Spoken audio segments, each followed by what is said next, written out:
আন্তর্জাতিক ক্রিকেটের সবচেয়ে প্রবীণ ক্রিকেটারদের মধ্যে একজন তিনি।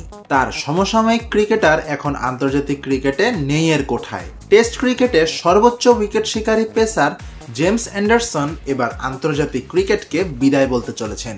ইংলিশ সংবাদ মাধ্যম জানাচ্ছে, আসছে ইংলিশ সামার শেষেই টেস্টকে বিদায় বলবেন তিনি। ইংলিশ দৈনিক দ্য গার্ডিয়ান জানিয়েছে, ইংল্যান্ডের টেস্ট কোচ ব্র্যান্ডন ম্যাককালাম গেল সপ্তাহে দেশটিতে পা রেখেই দেখা করেছেন অ্যান্ডারসনের সঙ্গে। গলফ খেলতে খেলতে তিনি বর্ষিয়ান এই পেসারকে জানিয়েছেন তিনি 2025-26 অ্যাসেজের কথা ভেবে দল গড়তে চান, আর তাতেই 41 বছর বয়সী এই পেসার পেয়ে গেছেন নিজের বার্তাটা।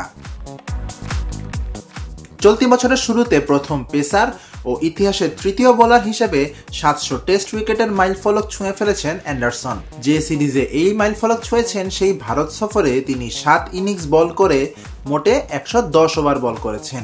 তার আগে অস্ট্রেলিয়ার মাটিতে গেল গ্রীষ্মে ঢুকেছেন তিনি 85.40 গড়ে পেয়েছিলেন 5 উইকেট। জুলাইয়ে ওয়েস্ট ইন্ডিজের বিপক্ষে 3 টেস্টের সিরিজ শেষে 42-এ পা দেবেন অ্যান্ডারসন। আগস্টের শেষে শ্রীলঙ্কার মুখোমুখি হবে ইংল্যান্ড। শেষ ম্যাচটা হবে ওল্ড ট্র্যাফোর্ডে, তার ঘরের মাঠে। সেই ম্যাচ দিয়ে টেস্ট ক্রিকেটকে বিদায় বলতে যাচ্ছেন তিনি।